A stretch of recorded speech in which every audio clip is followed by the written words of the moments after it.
ఓం శక్తి. గురువడి శరణం, తిరువడి శరణం. పసుపు, కుంకుమ, గంధంతో అనితను చూస్తుంటే చాలా సంతోషంగా ఉంది.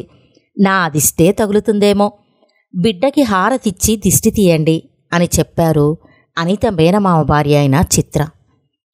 మంగళ స్నానానికి ముందు నలుగు పెట్టడం ముగిసిన తర్వాత ప్రక్కనే ఉన్న గదిలోకి వెళ్ళింది అనిత. అక్కడ అనిత స్నేహితురాలైన ఓవియ ఆశ్చర్యంతో 4 నెలల క్రితం బొక్కలన్నీ కప్పిపెట్టినట్టు చర్మం మాత్రమే ఉండి అస్థిపంజరంలా కనిపించే అనితేనా ఇది? నా శరీరంలో జీవం మాత్రమే ఉంది అని విరక్తిగా మాట్లాడిన అనితేనా ఇది? ఆశ్చర్యంగా ఉందే, ఇదెలా సాధ్యమైంది అని అడిగింది. అవునే, అది ఒక చేదుగతం. అటువంటి పరిస్థితి ఎవ్వరికీ రాకూడదు. ఆ తల్లి ఆదిపరాశక్తి బంగారు అమ్మవారి వల్ల మాత్రమే ఇంకా నేను బ్రతికున్నాను. జీవితంలో సమస్యలుండొచ్చు, కానీ నాకు ఈ సమస్యలే జీవితంగా అయిపోయాయి అని చెప్పడం మొదలుపెట్టింది అనిత. నా తోడ పుట్టిన అన్నయ్యలకు మధ్య గొడవ, నాకు పెళ్లి కాలేదనే బాధ ఒకవైపు, సంపాదన లేదనే బాధ మరోవైపు, దీనివల్ల సంతోషం లేని జీవితం. చాలాసార్లు ఆత్మహత్యకు ప్రయత్నం చేశా, దాంట్లో కూడా నేను ఓడిపోయానే అని నవ్వుతూ చెప్పారు అనిత. కానీ నాకు ఇంతవరకు ఒకటి అర్థం కాలేదే.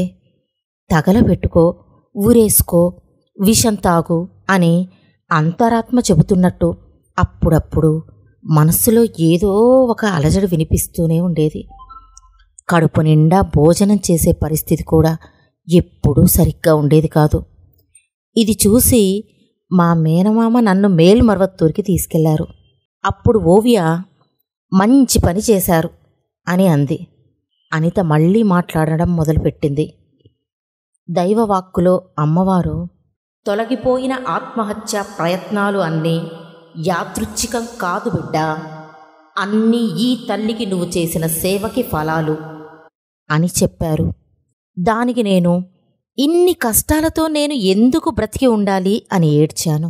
బిడ్డా, నువ్వు ఆత్మహత్య చేసుకోవడానికి నేను నిన్ను పుట్టించలేదు. ఈ తల్లి ఉన్నప్పుడు నువ్వు ఎలా నీ మనస్సును కోల్పోతావో, ఇక ముందు ఎప్పుడూ ఆత్మహత్య యత్నం చేయనని మాట ఇవ్వు అని అమ్మవారు తమ కమల హస్తాన్ని ముందుకు చాచి మాట తీసుకున్నారు. తరువాత మళ్ళీ దైవవాక్కులో, బిడ్డా, నీకు మంచి జీవితం ప్రసాదించడం ఈ తల్లి బాధ్యత. ఆడిపురంలో నువ్వు ఇక్కడికి వచ్చి గంజిని సమర్పణ చెయ్యి, పాలాభిషేకం చెయ్యి. తరువాత చూడు బిడ్డా, ఇంటికే వరుడు వెతుక్కుంటూ వచ్చేలా చేస్తాను. సంతోషంగా పోయిరా బిడ్డా అని అమ్మ చెప్పారు. మరి అమ్మవారు చెప్పినట్లుగా చేశావా అని ఓవియ అడిగారు. ఆలయానికి వెళ్లకుండా చాలా ఆటంకాలు వచ్చాయి.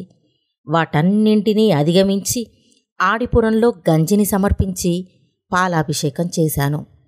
ఆ తర్వాత 2 నెలల్లోనే చిన్నప్పుడు కలిసి చదివిన మా స్నేహితుడే సంబంధం మాట్లాడడానికి మా ఇంటిని వెతుక్కుంటూ వచ్చాడు. మా ఇంట్లో వాళ్ళందరికీ నచ్చింది. సంతోషంగా సంబంధాన్ని సరే అనుకున్నారు. అమ్మవారి ఆశీస్సులతో కళ్యాణం కూడా నిశ్చయమైంది. ఇదిగో ఇప్పుడే మా మేనమామ ఇంట్లో నలుగు కార్యక్రమం కూడా ముగిసింది అని సంతోషంగా చెప్పారు అనిత. శక్తులారా, పూజ్యనీయులైన అమ్మవారు చెప్పినట్లుగా అనిత పెళ్ళి చక్కగా జరిగింది. ప్రాణం తీసుకోవాలనుకున్న తన జీవితంలో దీపాన్ని వెలిగించారు అమ్మ. ఎందుకలా అంటే, మనస్ఫూర్తిగా తాను చేయగలిగినంత చేసిన సేవకు మన బంగారు అమ్మవారు ఆమె జీవితాన్ని ఒక్కసారి కాదు చాలాసార్లు కాపాడారు. మన లోపల వచ్చే విరుద్ధమైన ఆలోచనను తొలగించే పని మన చేతుల్లోనే లేదు. డాక్టర్లు మానసికంగా ప్రభావితమైన వారికి ఔషధాలు, మాత్రలు ఇచ్చి వైద్యం చేసినా కూడా ఫలితం శూన్యమే. అయినా వారు ఎంత కష్టపడతారో మనకు తెలిసిందే. ఓం మననోయై తవిర్పాయే పోట్రివోం.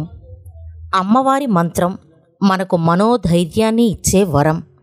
శక్తులారా, మేల్మర్వత్తూర్లో జరిగే ఆడిపురం ఉత్సవాలలో అందరూ పాల్గొని గంజి నైవేద్యంగా సమర్పించి పాలాభిషేకం మరియు సేవలు చేసి బంగారు అమ్మవారి ఆశీస్సులతో అభివృద్ధి చెందుదాం. ఓం శక్తి.